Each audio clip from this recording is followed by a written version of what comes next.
For 6 years, I gave everything I had to that company. Late nights, early mornings, missed birthdays, missed anniversaries. Hell, I even took Zoom calls from a hospital bed once, still groggy from surgery. I was the regional operations director for Elevar International. I managed over 200 employees, oversaw supply chain operations across 3 states, and streamlined a system that saved the company over $4 million in 12 months. But apparently, that didn't make me a real leader. I still remember the moment, the way their laughter hung in the air like cologne. We were in the executive lounge after a quarterly performance meeting. I'd just wrapped a successful presentation, and for once I thought maybe I'd earned a seat at the table.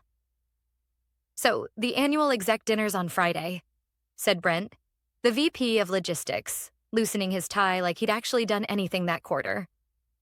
"Private chef, ocean view, imported wines, the usual." I smiled. "Sounds great. Where should I RSVP?" There was a pause. One beat too long. Brent smirked. "Oh, sorry, Lisa. It's for senior leadership only. You know, the core team. Real decision makers." He said it casually, like it was policy. Like I hadn't just crushed every single KPI they handed me. Across the room, Dana, head of finance, stifled a laugh behind her wine glass. "I'm sure you understand," she added. "We just want to keep it strategic."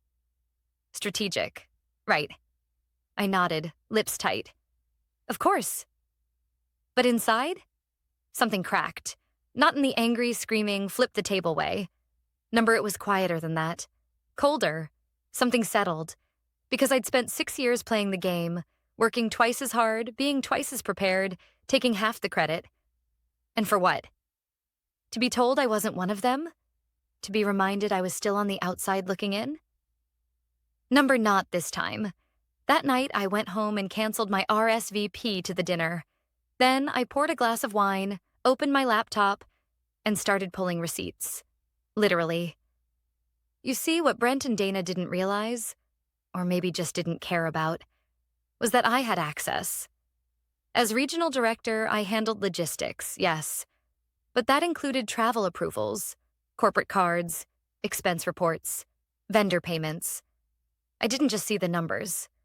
I owned the system that processed them. And what I'd seen in the past few months didn't add up. Private charter flights to Napa Valley, luxury suites in Dubai, for client meetings that didn't show up in the CRM, thousands spent at high-end spas in the Maldives, charged as team building. At first, I thought it was sloppy, arrogant. But as I dug deeper, it was intentional. A pattern, a system, a network of senior executives siphoning money through inflated vendor contracts and fake consulting invoices. All approved, all signed, all documented, by each other. I sat back in my chair, staring at the screen. A spreadsheet lit up in red, yellow, and green, the colors of corruption. Here's the thing most people forget. When you get left out, you see everything more clearly. Their blind spot? Thinking I'd just take the insult and keep my head down. Instead, I compiled a full report, cross-checked everything against the company's travel policy and federal compliance standards, flagged every violation, every suspicious signature, every transaction that reeked of fraud. Then I created a secure email. No name, no trace. Attached the files, typed just one line in the body. "If you're serious about ethics, you'll want to look into this." And I sent it. To internal audit, to compliance, and directly to the board of directors. Then I closed the laptop and waited. The next few days were normal, on the surface. Brent still strolled around like he was untouchable. Dana still wore those $1,000 heels and handed out fake compliments like candy. But the storm was already brewing. I saw the signs first. Subtle things, meetings disappearing from calendars, compliance officers quietly flying into headquarters, the IT department suddenly working weekends. And then, on Monday morning, it hit. A company-wide memo, unscheduled. Subject line, Urgent leadership review underway. By Wednesday, Brent was suspended pending investigation. Dana went on personal leave. 3 more senior execs disappeared from the org chart within 48 hours. And the executive dinner? Canceled. The memo didn't say why, but it didn't need to. I already knew. Because when you treat people like outsiders, when you use power to exclude and manipulate, eventually, someone fights back. Quietly. Efficiently. Like I did. They told me I wasn't a real leader, but leaders don't need lavish dinners or luxury retreats to prove their worth. Real leaders see the rot and remove it, even if it means burning the whole table down. The thing no one tells you about revenge? It's not the moment it hits. It's the silence that follows. The emails stop. The hallway chatter dies. People look at you just a little too long, but say a little too little. And you start to feel it, the weight of something shifting underneath your feet. By Thursday morning, it was no longer a rumor. Brent's nameplate had been removed from his office. Dana's car wasn't in the executive parking lot. 4 other directors, all part of the inner circle, were suddenly unavailable for comment. The exec floor was different. It used to buzz with false confidence, backslapping, wine-fueled banter. Now, it was like a courtroom before a verdict. Still, no one said anything to me. Not yet. I kept showing up, doing my job, saying little, watching everything. But then something happened I didn't expect. On Friday morning, I got an email with the subject line, Private Invitation, Ethics Review Interview. Attached, a time slot, 3:30 p.m., room 7C, Internal Audit. I stared at it for a long time, because I'd sent the anonymous tip. I'd protected my tracks, used a throwaway server, scrubbed the metadata. It shouldn't trace back to me. But here I was, invited. I spent the rest of the day trying to act normal, answering emails, reviewing logistics updates, managing vendors. But my stomach twisted with every tick of the clock. When 3:30 hit, I walked into the audit floor where everything looked sterile. Too clean, like a place built to make people nervous. Room 7C was already open. 2 chairs, 1 long table, no glass, no windows, just a camera in the corner and a pitcher of untouched water. Across the table sat a woman in her 40s, crisp navy blazer, no expression. Her badge read, Andrea West, Corporate Compliance Director. She gestured to the chair opposite her. Ms. Harper, thank you for coming. I sat. Of course. She folded her hands, calm, measured. You've been with Elevar for how long? 6 years, I replied. Director of Regional Operations? Yes. She nodded. Impressive numbers. Your division's metrics have been some of the best this company has seen. I said nothing. I wasn't here to be flattered. She leaned forward slightly. We're conducting a formal investigation into misuse of company funds. I'm going to ask you some questions, and I want you to answer honestly. Nothing will leave this room without your consent unless it's legally required. Understood? I nodded. She pulled out a thin file, opened it. Then, to my surprise, she smiled, just slightly. Ms. Harper, let me be direct. We already know it was you. I blinked. Excuse me? The anonymous report. The metadata was clean, yes. The timing wasn't. The documents you included were pulled directly from internal routing systems, and most of them had your clearance level. I stared. Andrea continued, unbothered. We cross-referenced submission logs, internal access timestamps, routing IDs. It all leads here. I didn't deny it. I couldn't. So instead, I said the only thing that made sense. Are you here to fire me? Andrea shook her head. No, Lisa. Quite the opposite. She closed the file.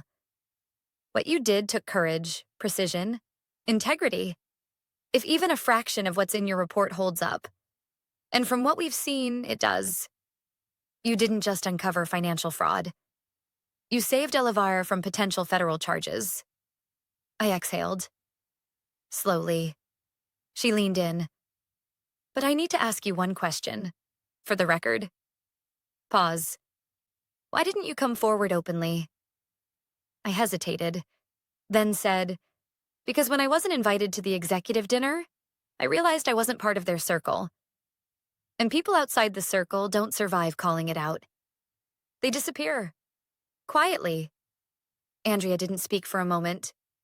Then she nodded, slowly. You're right. That's how it's been. But that ends now. She slid a document across the table. Confidential. Internal use only. At the top, executive misconduct and restructuring recommendations. 6 names, all flagged for immediate removal. Effective Monday, she said. The company will begin formal action. But there's one more thing we need. I looked up. She held out a separate folder. Slim, unmarked. This is a transition brief. We want you to step in, temporarily, as acting vice president of operations, to stabilize the department during the fallout. I froze. Me? The woman who wasn't invited to the dinner? I took the folder. My hands didn't shake. Not this time. Andrea stood. We'll support you fully. You just need to decide if you're ready. I stood too. Looked her in the eyes. I've been ready for 6 years. As I walked out of room 7C, the world looked different. The walls, the lights, even the people. They hadn't changed. I had. Because the moment they excluded me, they thought they'd pushed me down. But all they really did was give me the high ground. And I was just getting started. When Monday came, I didn't drive to my usual parking lot. I took the ramp to the executive garage, the one with license plate scanners and valet service. No one stopped me. No one questioned anything. My clearance had already been updated. As I stepped into the private elevator alone, I caught my reflection in the mirrored walls. Same black blazer, same minimalist makeup, same steady eyes. But this wasn't the same Lisa Harper. This Lisa wasn't asking for a seat at the table. She was the table now. When the elevator doors opened onto the executive floor, it was like stepping into a silent battlefield. Desks cleared, offices empty. You could feel the ghosts of the recently removed, Brent, Dana, and their smug little alliance, still hanging in the air. A few heads turned as I walked past, not out of greeting but recognition. Whispers followed me like shadows. She's the one. She's the reason they got fired. Is she the new VP? I didn't stop, didn't flinch, just walked straight into the corner office that used to belong to Brent. The plaque had already been removed. The desk was wiped clean, a blank slate. Fitting. There was a man already seated on the guest couch, older, polished, wearing an Elevare lapel pin that only the board members ever wore. He stood, extended a hand. Gerald Takano, interim board liaison. I shook his hand. Lisa Harper. We've reviewed your report, he said. Impressive doesn't begin to cover it. You didn't just uncover fraud. You traced patterns, followed vendor trails, even projected future liabilities. Do you have a background in forensic auditing? I smiled. Number just a background in being underestimated. He chuckled. Well, it worked in our favor. Then his expression grew serious. You're stepping into chaos. Legal's involved. Finance is bleeding. Half the department heads are either resigning or lawyering up. Morale is in freefall. Can you handle that? I met his gaze. I've been handling it for years, just without the title. He nodded once. Then it's yours, officially. He handed me a leather-bound folder. Inside, contract, terms, interim vice president of operations. I signed it on the spot. Click. Pen down. Everything changed. By noon, I was in the war room, where just a week ago, I wasn't even invited to meetings. Now, I was running them. A team of 5 department leads sat around the table, stiff and uncertain. I recognized most of them. They were the ones who used to avoid eye contact when Brent snapped his fingers. I started simply. "I know what you're all thinking," I said. "You're wondering how long this lasts, whether this is real, if I'm just a placeholder until the board finds someone safer." No one spoke. "I'm not here to convince you with words," I continued. "I'm here to stabilize the company, to fix what they broke, to clean the blood off the floor and remind everyone that Elevare still has a future." I paused, letting the silence settle. Brent, Dana, and the rest, they built a culture of fear and favoritism. That's over. From now on, no more closed-door clubs, no more real leaders only. We rise together, or we don't rise at all. Still silence. Then one of the leads, Carmen from compliance, slowly nodded. "You've got my vote." "Mine too," someone else added. The others followed. For the first time in days, the room felt alive. We moved fast, re-audited every major vendor, froze all non-essential expenses, launched a transparent reporting system with real-time approvals. By 3 p.m., I'd personally called every major client affected by the scandal. I didn't send them to PR. I didn't read from a script. I spoke like a human being. I apologized. Took ownership. Promised better. And you know what? Most of them stayed. Because when you've been lied to by polished suits and corporate doublespeak, authenticity becomes the most valuable currency in the room. As the sun began to set, I found myself alone in Brent's old office. My office now. I looked out over the skyline. The city lights flickering on one by one. Below me, Elevare kept moving. Calls being made, reports being filed, systems running. The company hadn't collapsed. It had evolved. My phone buzzed.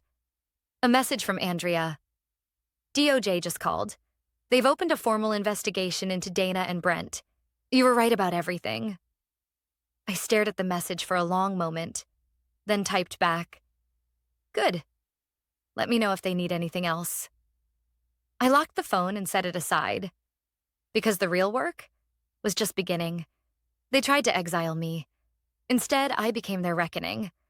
And from this moment forward, no one would forget the name Lisa Harper. 2 weeks. That's how long it took to steady the ship.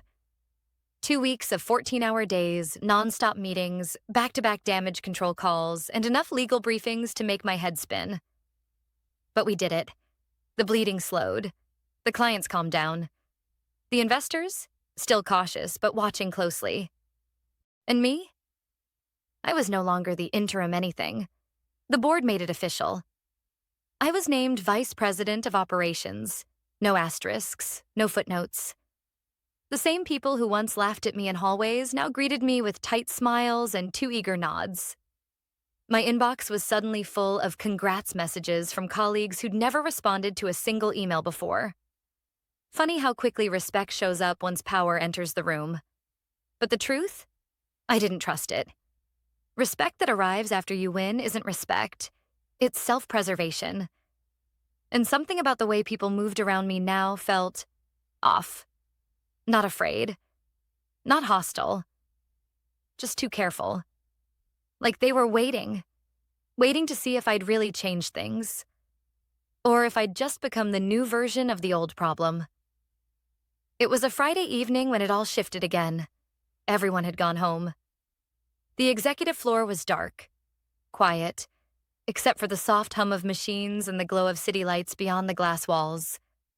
I stayed late, catching up on final approvals, sipping cold coffee that had once been hot.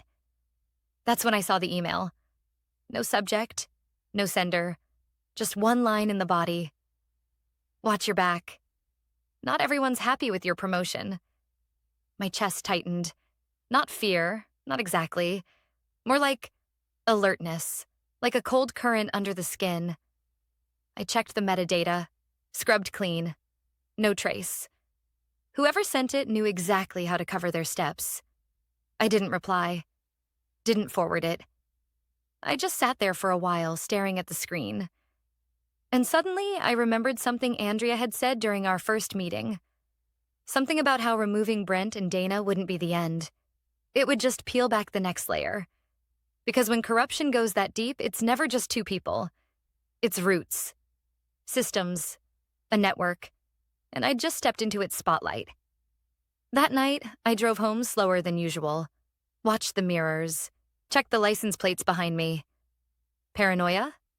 Maybe. But paranoia kept people alive in this game. When I got home, I locked every door, pulled the curtains, poured a whiskey I didn't really want, and pulled out the old laptop, the one I'd used to compile the original evidence. Still intact, still encrypted, still secure. I opened it just to be sure. And what I saw made my blood run cold. A folder, one I hadn't created. Whispers inside it, logs, messages, dozens of them, private Slack chats, deleted internal threads, confidential memos forwarded from anonymous accounts. It was a full trail, a digital whisper network of employees, mostly junior staff, assistants, lower-level managers, quietly documenting everything. Expenses, meetings, off-the-record conversations. One message read, Dana told procurement to bury the fake vendor invoices. They're hiding it in facility ops now. Another, they said Lisa's getting too loud. That she's useful for now but won't last. And one that stopped me cold. I heard them say she'll either be promoted out or burned out. Their words, not mine. I leaned back, breathing slowly. This wasn't just about me. It never was. Brent and Dana? They were the face. But behind them was an entire culture designed to grind people down, use them up, push them out the moment they stopped being convenient. And I wasn't the only one they'd targeted. I was just the only one who fought back. Until now. Until this. I copied the entire folder, backed it up twice, then sent an encrypted message to Andrea. We need to talk.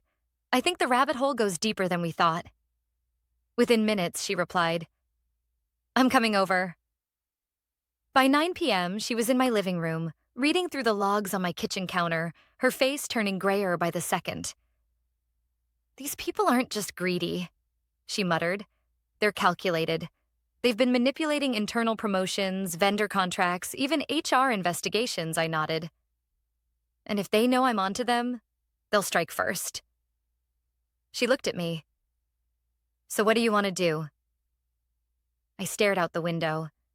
The city was still humming out there, unaware that another war was quietly unfolding inside Elivare's polished glass walls. What I've always done, I said. Expose them. All of them. Andrea hesitated. That'll trigger a second wave, bigger than before. Then we prepare, I said, because it wasn't about revenge anymore. It was about reckoning. For every person they silenced, for every career they buried, for every woman they told, you're not a real leader. This time, they wouldn't see it coming.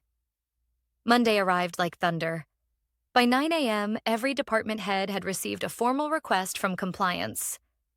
Submit all vendor contracts and expense reports from the past 12 months. Full transparency, no redactions. No one said it aloud, but the message was clear. Something was happening. Again. And I was at the center of it. The whispers returned. I could feel them trailing me down the hall, slipping between doorways, skimming just beneath fake smiles. She's doing it again. Another sweep?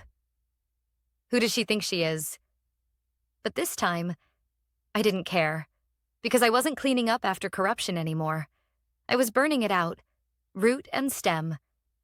That morning, Andrea and I presented the Whispers folder to the Internal Risk Committee. The room was ice cold.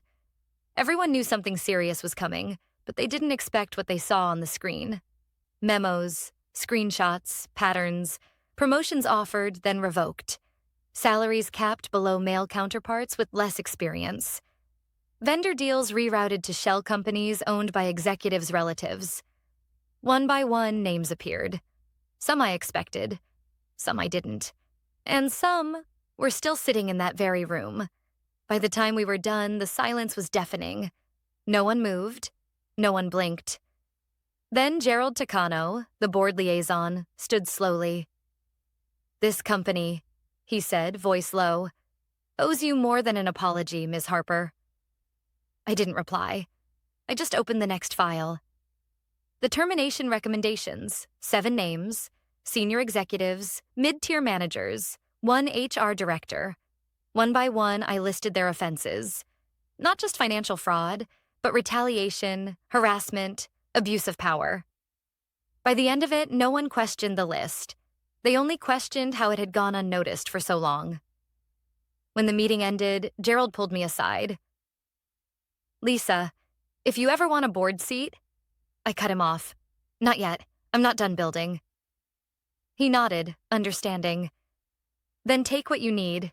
You've earned it." But I didn't go back to my office after that. Instead, I walked down to the second floor, to a department most executives forgot existed: operations support. The people who actually kept Elevare running. I passed rows of cubicles, heads buried in spreadsheets and support queues. Most of them didn't notice me. A few glanced up, puzzled. I stopped at a small desk near the back. The nameplate read, "Jasmine Lin, Logistics Coordinator." She looked up, startled. "VP Harper? Is something wrong?" I smiled.